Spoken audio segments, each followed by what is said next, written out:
Good morning, everyone. I hope you're having a great and wonderful week, and hopefully, things will stay smooth, and that these alternate days won't, aren't keeping you or making you go crazy, which I guess would be appropriate for this class. But anyway, again, this is Coach Johnson. Hope everybody's doing well.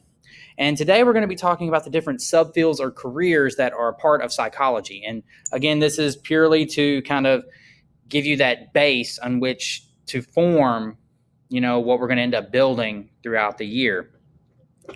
Now, the thing is that the people who go into psychology are a very diverse group of people with wide-ranging interests. I mean, they'll be interested in, a multitude of things. And because of this, there are many subfields of psychology for the many different types of people who love psychology.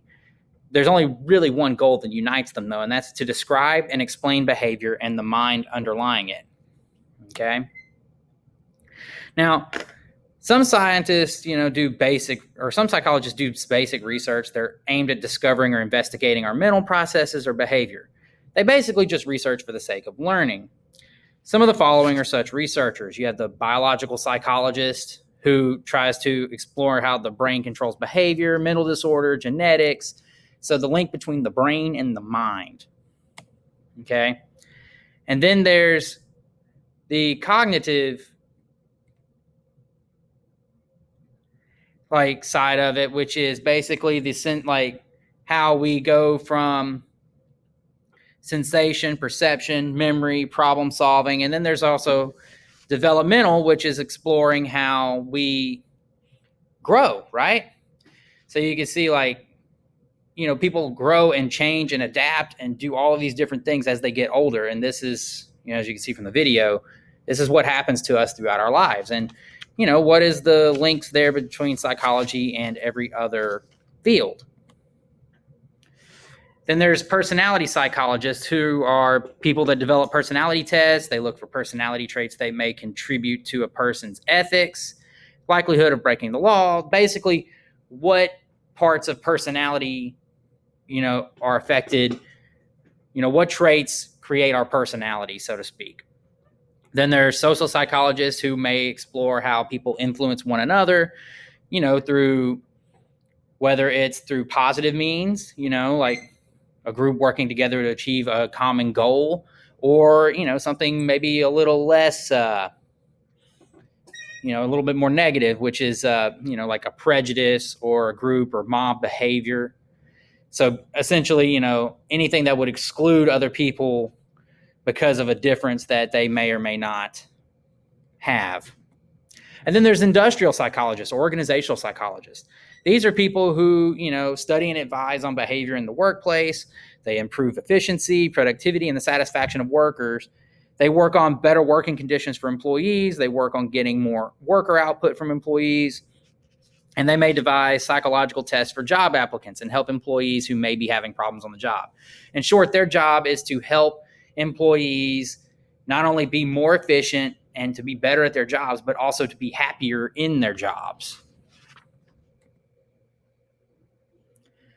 Then there's applied research, which is, the study that aims to solve practical problems. Now, these are the people that you probably often think of when you think of a psychologist or a psychiatrist or something like that. These are the people that, that you would go to see if you're having trouble. So you have counselors, you have clinical psychologists, and part of their jobs are to administer and interpret tests, provide counseling and therapy, and sometimes conduct basic and applied research. Basically, their job is to help people through both patient interaction and research and development. Whereas a clinical psychiatrist can do the same, but they are actually a medical doctor who can prescribe drugs. Meaning, if you go see a psychiatrist, they're an actual doctor. Whereas a psychologist or a counselor may or may not be a doctor. Now, it's not to say they can't be. It's just not a requirement for that position, for that job. Now, in 2002, New Mexico granted the right to specially trained and licensed psychologists to do the same. So if they had the proper credentials, then they could also prescribe medications. And, the medications you'd probably see would be like Xanax or Lexapro, Adderall. These are the drugs that, they affect the mind and people's ability to function, maybe they, lessen hormones, that kind of thing. Okay. And many states have been moving in that direction over the years. Now, as I said,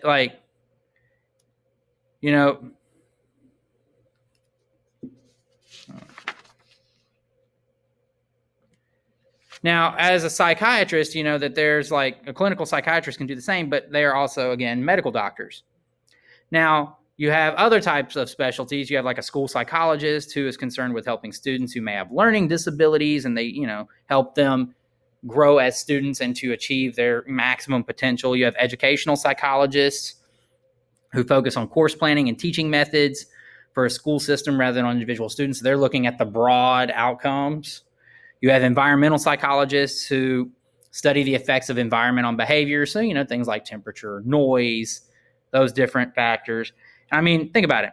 Does being in an overcrowded school that is, say, made for 2,600 students but now has 4,000, would that make you kind of irritable? Because you feel like you're cramped, right? Would living in Las Vegas with 125 degree heat make people irritable?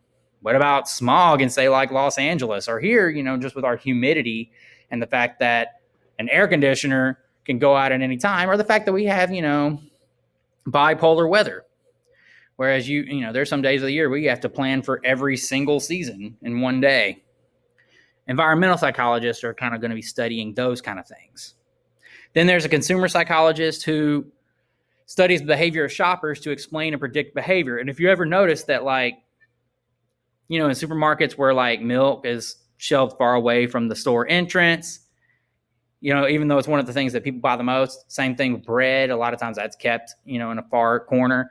The idea is that in order to get to those items that you're constantly needing to buy, you have to see other items that make you want to buy them. And that's what they look at too. Okay. And then there's, forensics, who these are the people who work in the justice system and typically testify as to whether a person is sane to stand trial. They help hire cops, help them deal with stress. They handle suicide threats, hostage crises, family violence. They're basically the kind of person who you call on to, help with the law.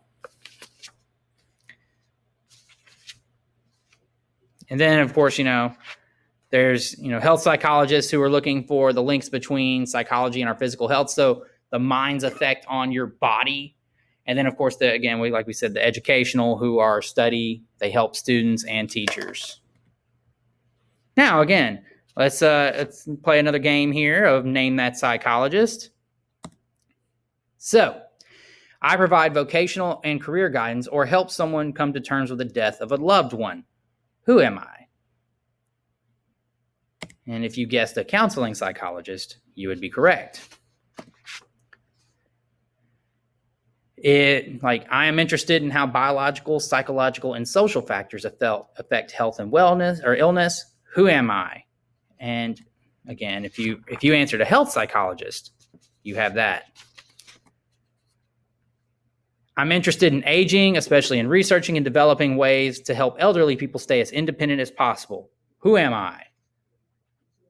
And that would be a developmental psychologist.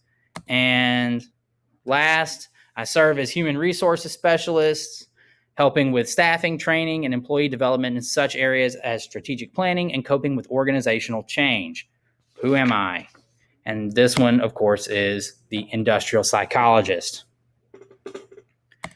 Okay, I hope you enjoyed today's lesson. I hope you got a little something out of it. We'll be back tomorrow, and I hope to see you all there. I hope you have a great day and stay safe with the crazy weather with Hurricane Laura, and I'll talk to you tomorrow. Take care.